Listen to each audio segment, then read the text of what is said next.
Hello and welcome to this video in which we're going to be going over using the Tarrasch variation to play against the French defense. We will look at the ideas for both the black and white side, but we'll be presenting it more from the perspective of white. In this video, we will look at the main variations that black can try. In a later video, we'll look at some of the sidelines. So let's jump right to the action. Okay, so this is the starting position of the French defense, and the most natural move for white, not the only move, but the most natural and most common one, is to move their pawn to d4 and take the center. Remember, we want to put both our pawns in the center when we're given the opportunity. Black will almost certainly respond with pawn to d5, and here we have our first choice. In this video, I'm going to be going over and suggesting the move knight to d2. That's the Tarrasch variation, but I just want to talk briefly about a couple of the other options that we have. These are also things that if later on down the road you don't really like the Tarrasch or you just want to mix up and get some variety, these are some other options that you can go for. Knight c3 is the most common move. This is what's considered the main line of the French, at least traditionally. But personally, I've never really liked this move very much. Of course, it's a totally good move. I'm not saying that it's bad or anything, but what I don't like about it is that it blocks my c-pawn. Now, remember that black's plan is that they're going to move their pawn from c7 to c5, and they're going to try to undermine our center because they can't afford to let us keep these two pawns in the middle for forever. And so when they play pawn to c5, we want to be able to support our d4 pawn with a pawn on c3, but we can't do that with our knight on c3. And so I find that this makes the positions a little bit more challenging to play because they tend to be a lot more dynamic. Another option that we could do instead of knight c3 is we could do pawn to e5. This is the advanced variation.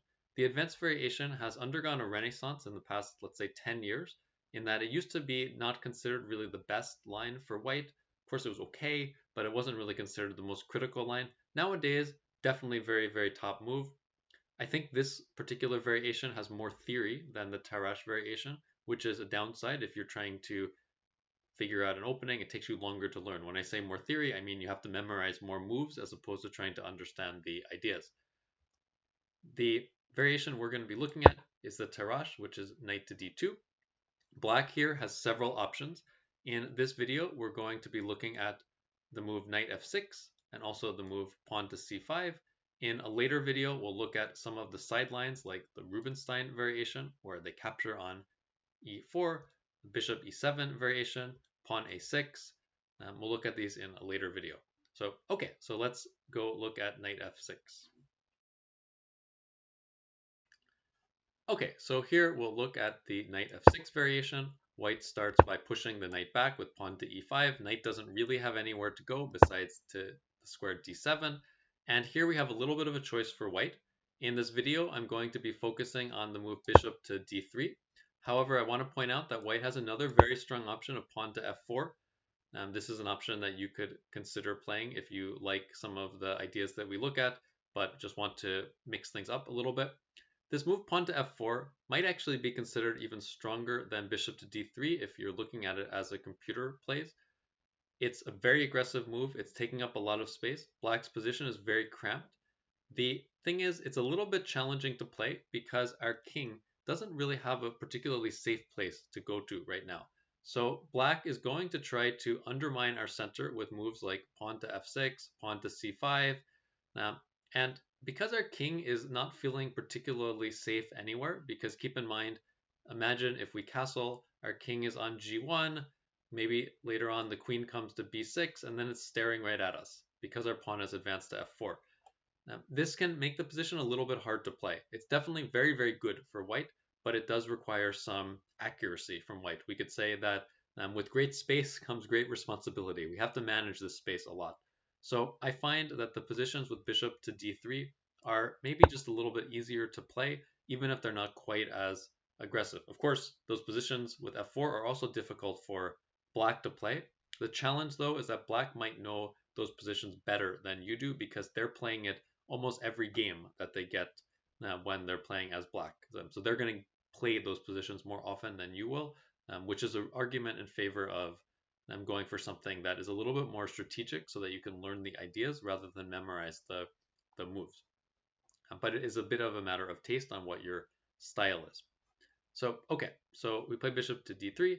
Most commonly, they'll play c5 as a way to try to undermine our center, and we play our pawn to c3. This is the idea of the Tarrasch variation compared with the knight to c3 variation, that we are able to support our d4 pawn with the c3 pawn this way. Now, normally what they'll do, they want to continue their development, so they play their knight to c6, and now they're attacking our d4 pawn twice. We're only defending it once, and here we make an important move in the Tarrasch, which is to play the knight to e2. Our idea is that we're going to develop our first knight to e2, and then we'll be able to move our other knight to f3. And so from those squares, we will have basically the maximum possible support of this pawn. So we're really trying to secure the d4 pawn, which is of course what black is trying to target. The Nimzovich approach of attacking the base of the pawn chain is what they're starting with trying to do. So usually once this happens, they'll now make a capture.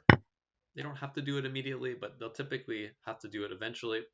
And next they'll move their pawn to f6, because essentially they're giving up on the idea of attacking the pawn chain from the base because we have so much support of that pawn on d4.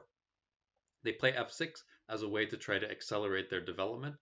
They don't have to play it immediately, but their idea is that we're going to capture because we pretty much have to. The pawn on e5 is attacked way too many times. We could consider playing f4, but I think f4 has some tactical problems that we'll run into there. So we capture, they take back with the knight, we play our knight to f3, we could castle first, it works out very similarly. Now they play their bishop to d6. So this was the idea of playing pawn to f6, a move earlier, that they have removed our pawn from e5, so now playing bishop to d6 is a good move. Why do they want to play their bishop to d6? Well, it's indicated by the red arrow that our goal is to develop our bishop to an active square. And so what we would like to do if we were given an opportunity is to play our bishop to f4 instead of where we're going to be developing it. Something to keep in mind in the French defense, always being aware of this is important, the concept of good bishops and bad bishops. So the French defense is a really, really good opening, but the one thing that is bad about it is that we have this so-called bad bishop on c8. It's called a bad bishop because the pawns are all blocking it. They're all on the same color as the bishop. We'll see that one of black's main ideas is to try to liberate this bishop by eventually being able to play the move pawn to e5. Usually they'll be able to play that move, but once they do that, they're then going to have an isolated pawn on the d5 square. So this is sort of the trade-off that they're going for. On the other hand, from our perspective, our dark colored bishop is the bishop that's considered the worst bishop out of our two bishops, because our d4 pawn is getting a little bit in its way. It's not as big of a problem as it is for black, but it's not really a good bishop. So one of our ideas that we will try to do is actually to trade our dark colored bishop for black's dark colored bishop. So, okay, we castle, and then they play their queen to c7, and that's actually designed to stop us from playing bishop f4.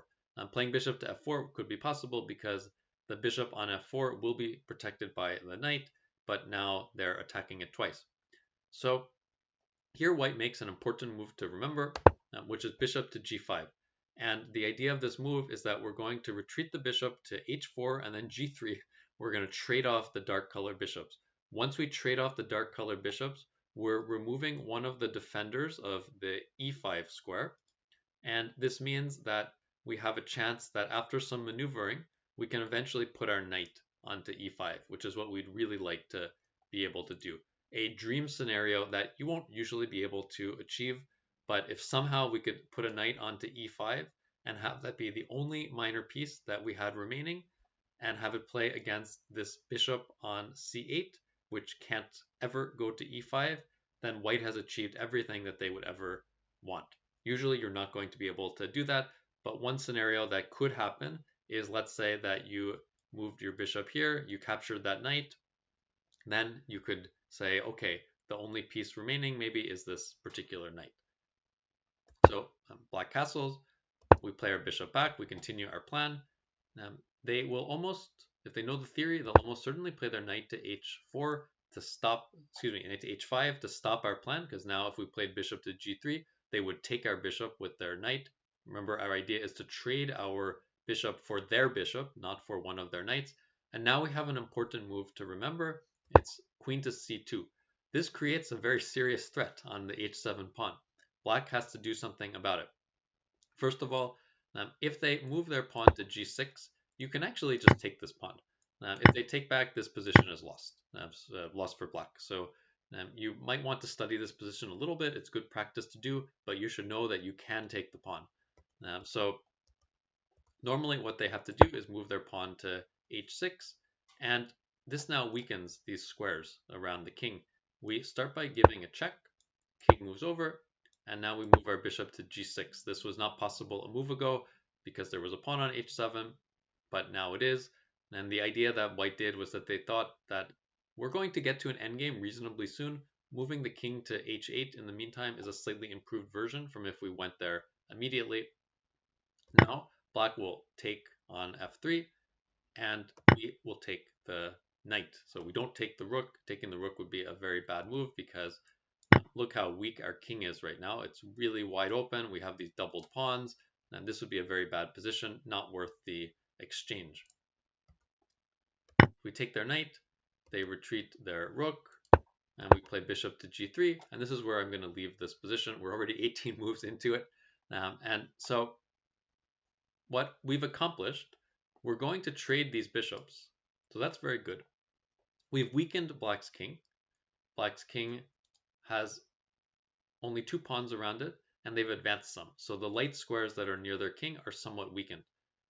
What we want to do is we want to try to make sure that we control the e5 square. So to do that, some of the ideas that we'll do, for example, might be queen to d3 followed by queen to e3. This would put some pressure on the e6 pawn and also the e5 square. What black is trying to do is get the move e5 in at a good time. Now, they have to be a little bit careful doing that because when they play their pawn to e5, they're going to leave themselves with an isolated d pawn. It's also a passed pawn because we have no pawns that are guarding it, but it's isolated. And so we can put pressure on it to try to attack it. Now, their bishop is probably going to undergo some sort of route like this to try to get into the game. It's a good plan, but it's also a little bit slow. So what we're going to try to do in the meantime is load up on the e file, for example, rook e1, put pressure there again. We can also do some knight maneuvers to try to get to these squares. One of the ideas of trading the dark colored bishop is that this dark colored bishop is defending both c5 and e5. And so this means once we've traded it, it's more achievable that we can maneuver our knight there. We also could maneuver our knight in reverse this way.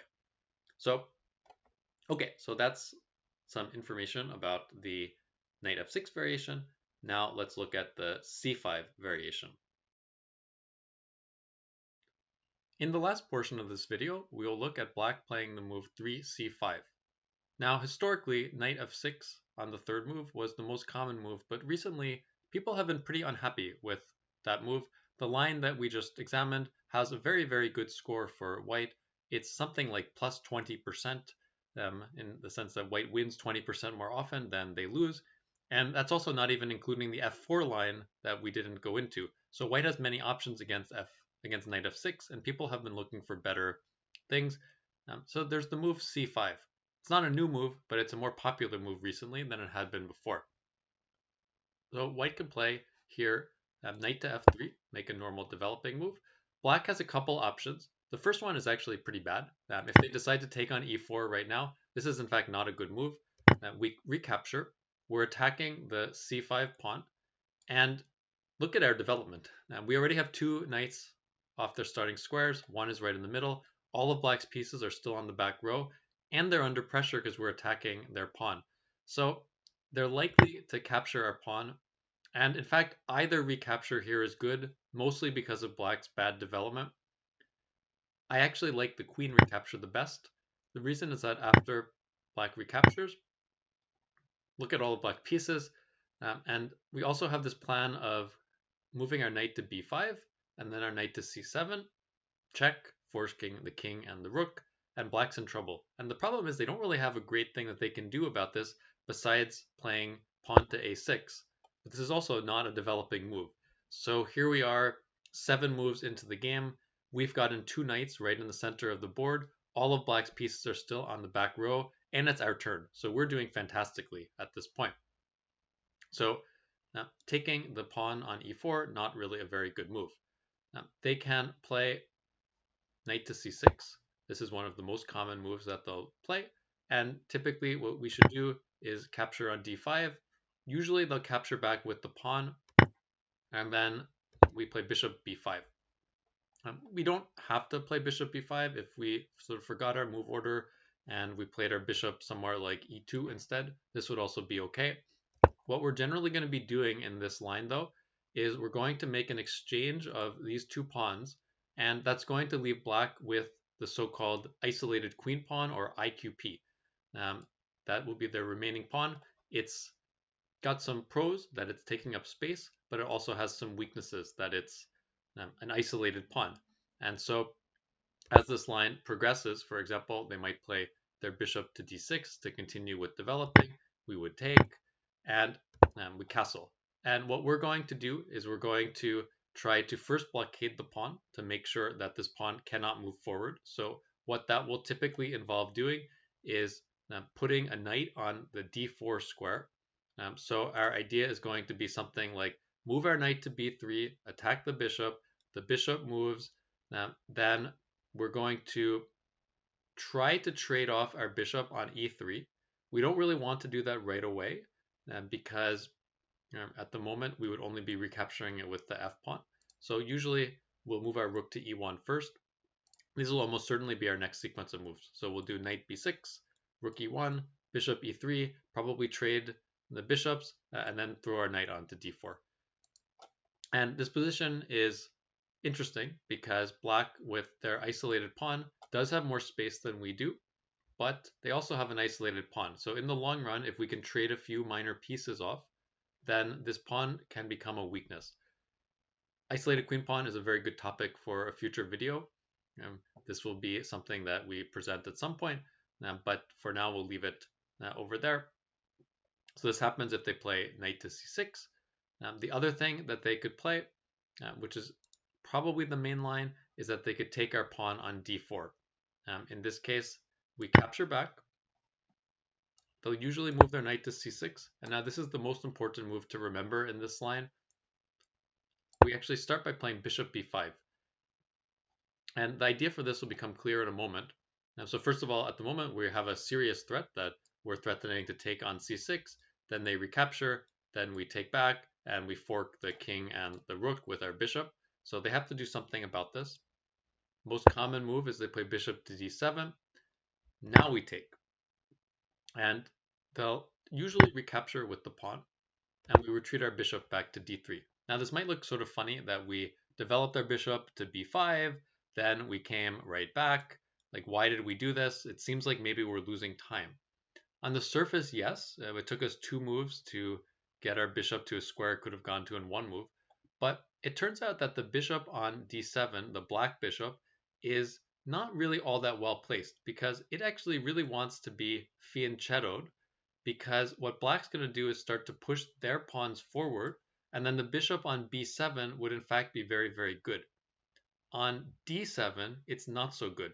And so even though we wasted some time with our bishop, we did it to actually put black on a worse square than they otherwise would be. So this line might continue. Knight f6 would be a bad move because we have a good move. We attack the knight with pawn e5. And here we see why, another reason why this bishop is not well placed. The knight cannot go to d7 since the bishop's already there.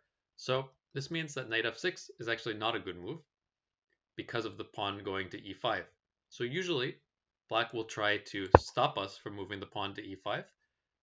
We can then renew the threat by moving our queen to e2 to support it. Often they'll play their queen to c7, and then we again renew the threat by moving our knight to f3. Don't worry if you don't remember all the specific moves. the specific moves apart from the initial bishop b5 are not super critical. The idea though is that we're trying to eventually play e5 as a way to prevent the knight from going to f6. They might also decide in this kind of position that they want to move their knight to e7. This is often a risky plan because usually they'll move their knight to g6, and then like the arrows show that we have kind of a natural plan to move our pawn forward to h4 and then h5 and attack the knight. So it has an attack that can become very, very strong. We'll have our rook, our bishop, our queen, our knight. All these pieces can attack the black king very quickly, assuming the black king has castled kingside. So they don't necessarily want to play knight e7, but then they can't really play knight f6 because in fact now it's even worse than before because it's an immediate fork and they lose a piece. So this is not really very good. So what this means, going back a little bit, our plan is that we're trying to push through the e5 push at the right time. Black is trying to stop this. Sometimes they might actually consider, instead of playing queen c7, they might consider playing e5 themselves as a way to stop us from doing so. One thing to remember if they do this, keep in mind that they have now wasted time because they moved their pawn from e6 to e5. So this is not really the best use of time either. And we have a typical break that we can do to attack their center. And we play the pawn to c4. Once we do this, it's putting a lot of pressure on the d5 pawn, which they have to react to somewhat. Usually they'll react by moving the pawn. If they chose to capture either the pawn, we'd recapture with our knight, and we have a really good knight. It's already hitting the bishop. This is a very nice position for us. We have to be a little bit careful that they don't manage to get a quick f5 and e4 in, but because we are gaining tempo this way, this is good for us. Also remember f5 will weaken their king's position a little bit. So usually they'll push the pawn, and now a move to remember is pawn to c5. This is a pawn sacrifice because this pawn can simply be captured, but after they capture it, we move our knight to c4, and this square c4 is really, really good for the knight. A good rule of thumb is if you are sacrificing one pawn to get a very, very good piece like we have here, this piece is very good because it's really well protected. It's in the middle of the board. It's not that easy for black to attack it either.